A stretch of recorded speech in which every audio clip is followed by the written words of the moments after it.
Comment relativiser et savoir prendre du recul? Et oui, parce que dans certaines situations, c'est un petit peu compliqué de prendre du recul et de savoir relativiser. Vous savez, toutes ces situations où le mental il se met en action à toute vitesse et qui vous fait imaginer le pire de la situation. On voit ça ensemble? Allez, c'est parti. Tout d'abord, je me présente. Je m'appelle Isabelle Mante et je suis la créatrice du blog En route vers la sérénité.fr sur lequel j'aide les personnes à retrouver la sérénité au quotidien. Si vous êtes nouveau sur ma chaîne, je vous invite à vous abonner et à cliquer sur la petite cloche pour être prévenu car je publie du contenu chaque semaine. C'est parti, on voit comment apprendre à relativiser et à prendre du recul. Alors pourquoi apprendre à relativiser et prendre du recul? Eh bien parce que, je ne sais pas si vous avez remarqué, mais quand on commence à se raconter beaucoup de choses sur un événement de notre vie, sur quelque chose qui est en train de se passer dans notre vie, quand on commence à se raconter beaucoup de choses et qu'on a du mal à prendre ce temps d'écart par rapport à la chose, qu'on est un peu comme si on était dedans là, jusqu'au cou et on ne sait pas comment faire et on est là en train de se dire oh là là mon Dieu il va se passer ça, il va se passer ça. Ça crée beaucoup de stress pour nous. Et quand on est en situation de stress et qu'on est toujours en train de ruminer, on est absolument incapable de trouver une solution. Incapable. Notre cerveau ne peut pas faire de choses, il ne peut pas être en train de s'inquiéter et en train de trouver une solution. Donc c'est important de pouvoir prendre du recul, de se poser et de se donner vraiment des bonnes questions pour vraiment relativiser la situation et voir quelles actions on pourrait mettre en place. Et ça nous aide à faire baisser le stress. Et donc ça nous aide aussi à dédramatiser. Donc on voit ça ensemble. Première étape. La première étape qui est importante, c'est de réaliser qu'on est en train de se raconter un truc et de se poser. De dire, oh, stop, qu'est-ce qui se passe? Qu'est-ce que je suis en train de me raconter? Quelles sont les pensées qui sont présentes pour moi? Quelles émotions? Est-ce que j'ai des peurs? Est-ce que j'ai des inquiétudes? Est-ce que j'ai de la tristesse? Est-ce que j'ai de la déception? Est-ce que j'ai une attente, quelque chose par rapport à la situation? Et là, de savoir se poser et de noter un peu ces choses, ça va nous aider après à travailler dessus. Il faut accepter aussi vraiment que c'est quelque chose qui nous inquiète. Essayer de se dire que tout va bien, ça va aller, ça va aller, ça va aller, ça marche pas.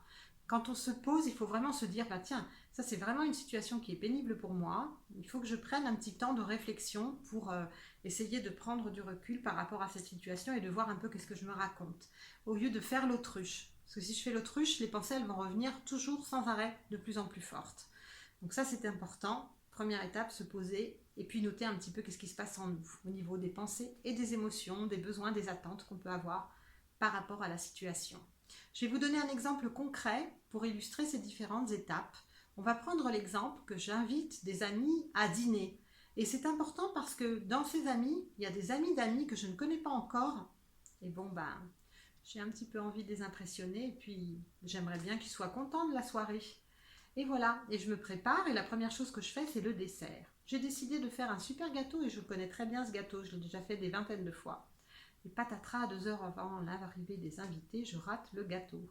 Et là, je commence à me dire, ouais, c'est pas possible, je suis complètement nulle, franchement, j'aurais dû faire attention, pourquoi j'ai pas surveillé la cuisson, et pourquoi j'ai raté la crème, et pourquoi... Et puis, il y a tout un tas de pensées qui peuvent arriver et qui nous mettent en panique complète. Qu'est-ce qu'ils vont penser, etc. Je vous prends volontairement un petit exemple qui n'est pas très important pour vous montrer à quel point, même dans des situations qui sont tout à fait banales, on peut se raconter un milliard de choses et on peut avoir vraiment beaucoup de mal à prendre du recul. Donc la première étape, je me pose, bon, qu'est-ce qui se passe en moi? Qu'est-ce que sont les émotions? J'ai peur de ce qu'ils vont pouvoir penser de moi, j'ai peur de ce qu'ils vont dire, j'ai peur qu'ils m'aiment pas, j'ai peur qu'ils pensent que je suis nulle en cuisine. Voilà, il peut y avoir toutes ces choses qui sont présentes en moi et si j'arrive à en prendre conscience, je peux vraiment prendre du recul. Ensuite, la deuxième étape que je peux faire, c'est de dédramatiser.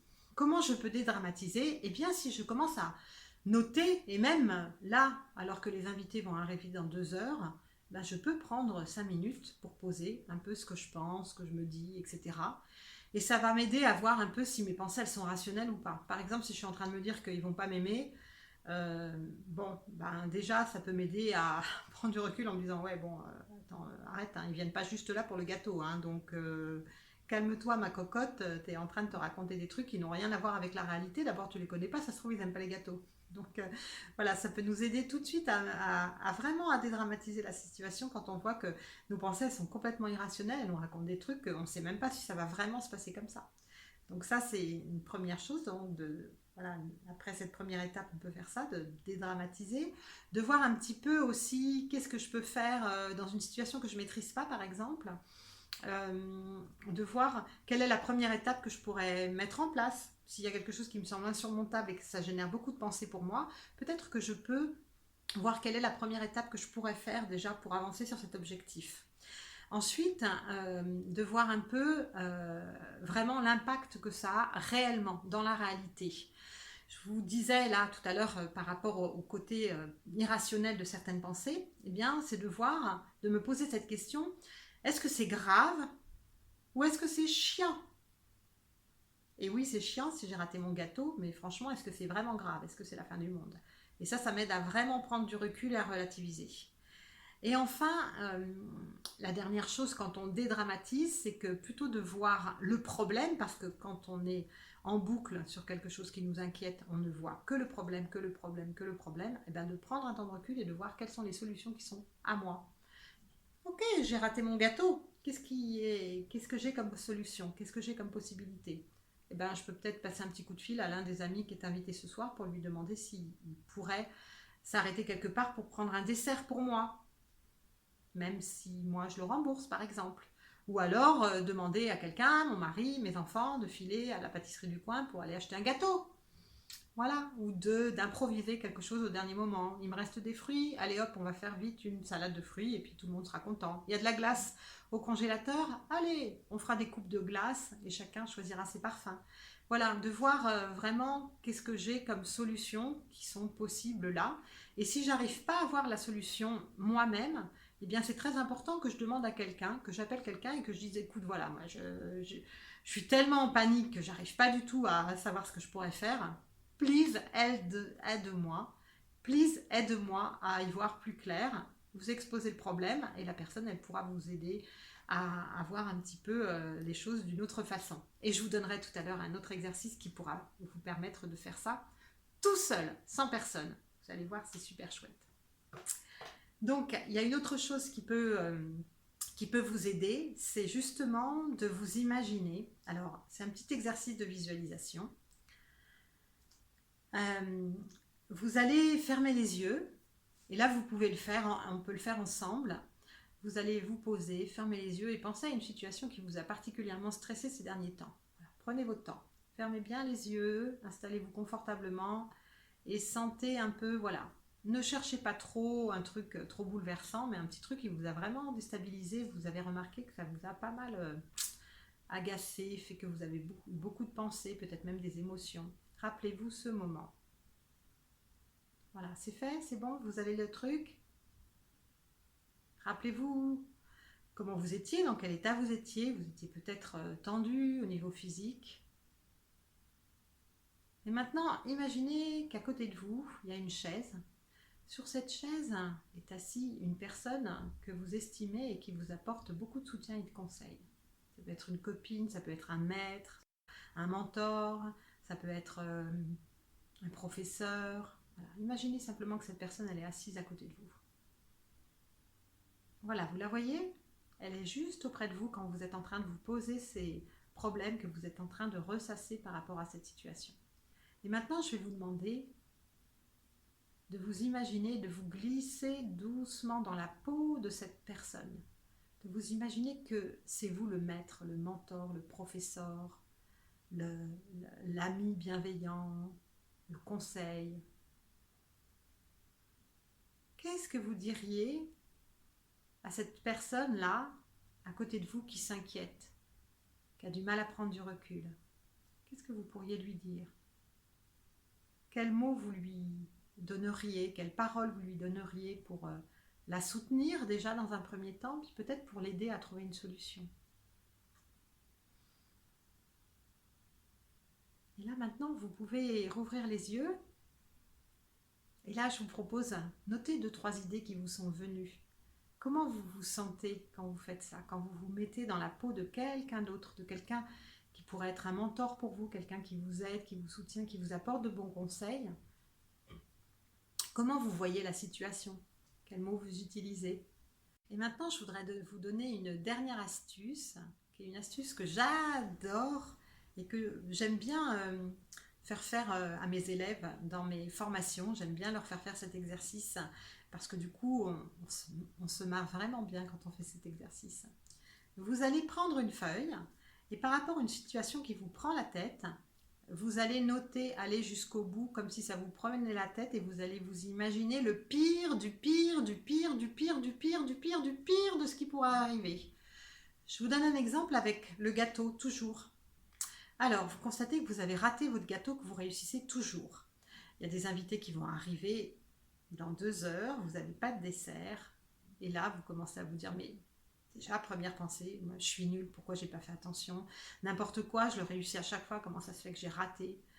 Et puis, d'autres pensées peuvent arriver. Laissez-les vraiment noter jusqu'au bout. Ouais, les gens vont penser que je suis nulle en cuisine. Les gens vont se dire, mais franchement, elle a une bonne à rien. Et puis, ils vont pas du tout aimer le dessert que je vais leur proposer à la place. Ils vont se dire, mais franchement, elle a acheté un dessert tout fait. Franchement, c'est une feignante, elle aurait pu faire un effort. Franchement, c'est quelqu'un de pas bien. Moi, j'aime pas les gens qui sont même pas capables de faire un dessert pour leur invité. C'est des gens qui sont nuls. Ils vont se dire ça. Ils vont se dire ça, ces gens-là. Ils vont se dire que je suis nulle, que je suis pas capable de les recevoir correctement. Ils vont pas du tout avoir envie de revenir me voir. Et puis, ils vont plus jamais avoir envie de revenir me voir. Et puis, les amis qui sont là, ils vont plus avoir envie de me voir. Ils vont plus me fréquenter. Ils vont plus jamais me fréquenter. Et il y a plein d'autres amis qui vont faire pareil. Et du coup, je vais me retrouver complètement toute seule. Et je vais me retrouver toute seule abandonnée et je vais mourir toute seule dans ma maison. Vous voyez comment les pensées, vous pouvez les amener jusqu'au bout. Et après, vous vous posez et vous regardez tout ce flot de pensées que vous pouvez avoir et de vous dire, ouais, en fait, ouais, j'ai juste raté mon gâteau, quoi.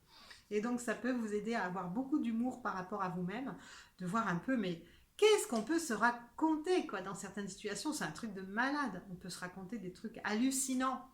On peut s'imaginer des situations, mais quand on prend du recul, on se dit, mais n'importe quoi. Et combien de fois, dans mes accompagnements, quand j'ai demandé de faire des exercices d'exploration par rapport à des situations, et qu'on se revoit après, parce qu'on a on a des rendez-vous, des sessions de soutien toutes les semaines dans mes programmes, et bien, quand je vois ces personnes une semaine après, je leur dis, bon, alors, comment ça s'est passé par rapport à l'exercice qu'on a fait, et comment ça s'est passé ce que tu devais faire, la situation qui te stressait, comment tu l'as vécu, raconte-moi. Et je leur dis, bah, qu'est-ce que tu as appris? Et la plupart du temps, ils me disent, waouh, mais qu'est-ce que je peux me prendre la tête pour pas grand-chose, quoi. Donc voilà, je voulais terminer sur ces mots. Donc n'oubliez pas de vous abonner et puis vous pourrez trouver un petit guide juste en dessous là dans la description si vous souhaitez avancer sur la problématique du stress et de l'anxiété. Je vous donne des astuces concrètes dans ce guide que vous pouvez télécharger. Et puis moi je vous dis à bientôt. Ciao ciao.